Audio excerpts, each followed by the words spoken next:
Pas le meilleur truc qui a été inventé, ça. Eh, sérieux, le gars qui a inventé ça, c'est un génie, hein. Comme tu peux le voir, on respecte nos engagements par ici. J'ai dit qu'il allait avoir du contenu sur cette chaîne pendant le confinement. Donc aujourd'hui, on va parler de créativité. Alors je vais m'adresser directement au petit Mathias d'il y a quelques années, en mettant à plat 5 réflexions ou questionnements qu'il pouvait avoir et qui auraient pu lui faire douter sur son processus de création. Donc ça va être des sujets assez généraux sur la créativité en général. Donc moi évidemment je fais de la photo et de la vidéo, donc forcément je vais te donner des exemples en photo et en vidéo. Mais que tu fasses, je sais pas, de la sculpture, de la peinture, du dessin, du patinage artistique, n'importe quoi. N'hésite pas à rester jusqu'à la fin de cette vidéo parce que je pense que tu peux essayer d'en retirer quelque chose et de l'appliquer à ton propre domaine ensuite. Et le but c'est vraiment qu'en quittant cette vidéo, tu puisses écrire toutes les excuses qui t'empêchent de pratiquer ton art sur une feuille de papier et que tu puisses lâcher ton meilleur switch avec dans la poubelle la plus proche et qu'on les balaye une fois pour toutes.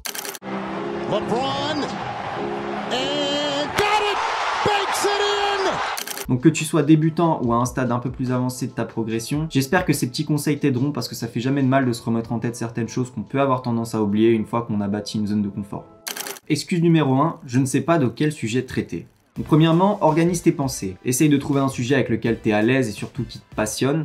Et si tu n'as aucune idée de ce qui te plaît vraiment, n'hésite pas à tester un maximum de choses parce que c'est la meilleure façon de se rendre compte de qu'est-ce qui te plaît, qu'est-ce qui te plaît pas, et de faire le tri très rapidement. Et ça, c'est un truc assez récurrent avec lequel on peut avoir un peu de mal au début, notamment parce qu'on se sent pas assez légitime ou pas assez bon dans ce qu'on fait. Et ça, c'est une réflexion nulle qu'il faut absolument bannir.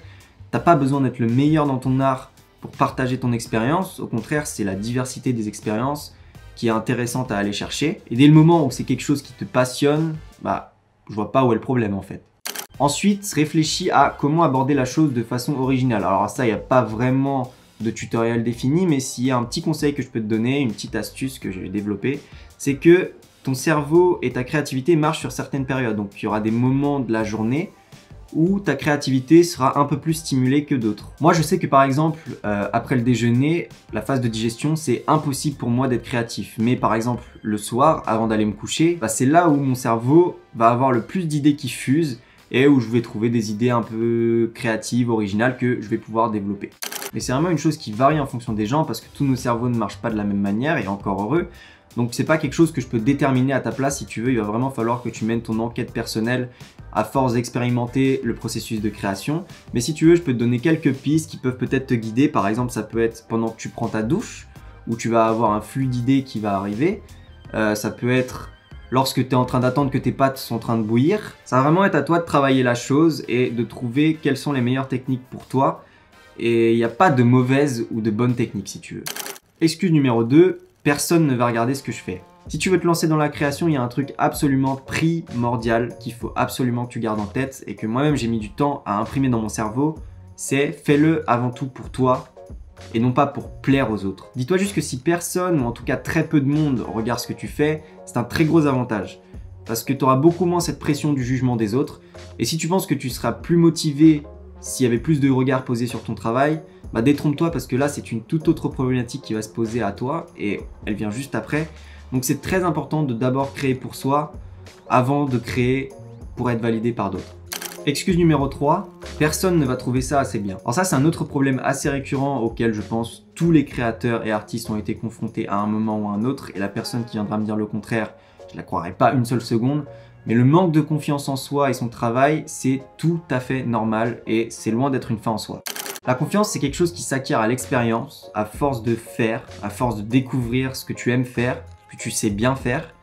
Et si j'avais un conseil à te donner, ce serait d'arrêter de réfléchir à qui est-ce que ça pourrait plaire ou déplaire et de juste faire ton truc, d'essayer avant tout de te satisfaire toi, parce que c'est le plus important, parce que quel que soit ton niveau, tu seras toujours ta critique la plus exigeante. À partir du moment où ton taf va commencer à te plaire, il y a de grandes chances pour qu'il plaise à d'autres. Comprends que les points de vue sur tes créations ne seront jamais les mêmes et que quelque chose qui va toi te paraître normal, basique, simple à faire, va peut-être paraître totalement cool à quelqu'un d'autre qui n'a jamais vu ça ou qui s'y intéresse peut-être que de loin. Je pense que tu peux avoir beaucoup de surprises sur tes feedbacks. D'ailleurs, il y a un extrait d'une interview d'un artiste qui s'appelle Le Motif, réalisé par Zach Nani, qui abordait justement la question de la confiance dans le monde de la création et je trouvais ça hyper inspirant. Donc n'hésite pas à aller voir la vidéo entière si jamais ça t'intéresse, je te la mettrai en description. À un moment, il faut trouver le courage d'avoir confiance en soi parce que si tu réfléchis à un truc, si tu évalues les risques, si tu évalues potentiel gain, c'est que t'as pas confiance. Et que potentiellement, tu passes aussi à côté de quelque chose. Bah, tu passes totalement à côté de quelque chose. Mais un jour, t'as fait assez en fait. T'as fait assez, tu sais l'industrie comment elle fonctionne, tu sais faire une chanson,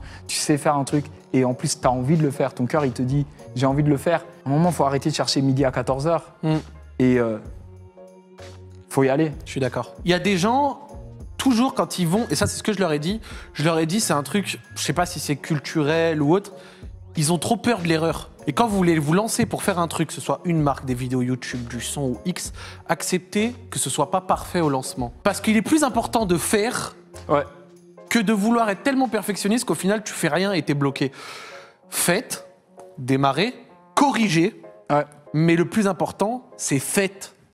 Excuse numéro 4, je suis trop perfectionniste. Ça, c'est aussi une problématique qui m'a pas mal torturé et qui me torture un peu toujours d'ailleurs, je vais pas te mentir. Est-ce qu'il faut privilégier la qualité ou la quantité? Et ça, j'ai compris bien assez tard que c'était un débat éternel, qu'il n'y avait pas vraiment de réponse tranchée parce qu'il y avait des arguments des deux côtés. Mais récemment, je suis arrivé à une conclusion qui me semblait assez cohérente sur la question, qui est que la quantité amène la qualité. Donc c'est-à-dire qu'à force de faire, tu vas commencer à intégrer petit à petit la qualité.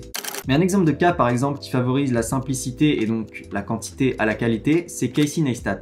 Pour ceux qui ne le connaîtraient pas, c'est un vidéaste américain sur YouTube que j'admire énormément pour sa façon de penser et qui lui préfère mettre en avant plutôt le fond que la forme. Alors on peut être d'accord ou non avec l'idée qu'il faut privilégier le fond à la forme, mais de manière factuelle, il y a une chose qui est sûre, c'est que te concentrer sur une idée bien trouvée et bien présentée, de manière simple, va te faire gagner énormément de temps. C'est pour ça que pour moi, le plus dur, c'est de rester simple.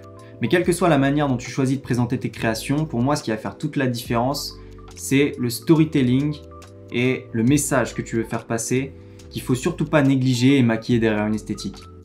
Excuse numéro 5, j'ai pas le matos.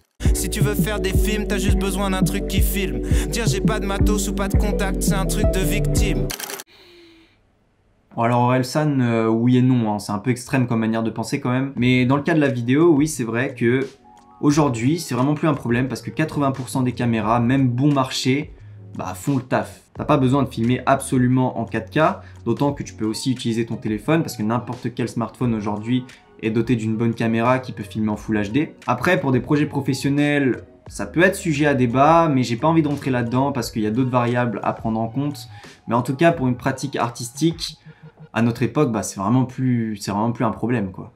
Je dirais que s'il y a un gros investissement en vidéo à faire, c'est sur le son. Parce que en cours d'audiovisuel, la première chose qu'on t'apprend, c'est que tu peux rattraper une image moche et la rendre un peu plus esthétique, disons. Mais le son, c'est irrattrapable. Donc premier gros investissement, un bon micro, c'est absolument primordial si tu veux faire de la vidéo.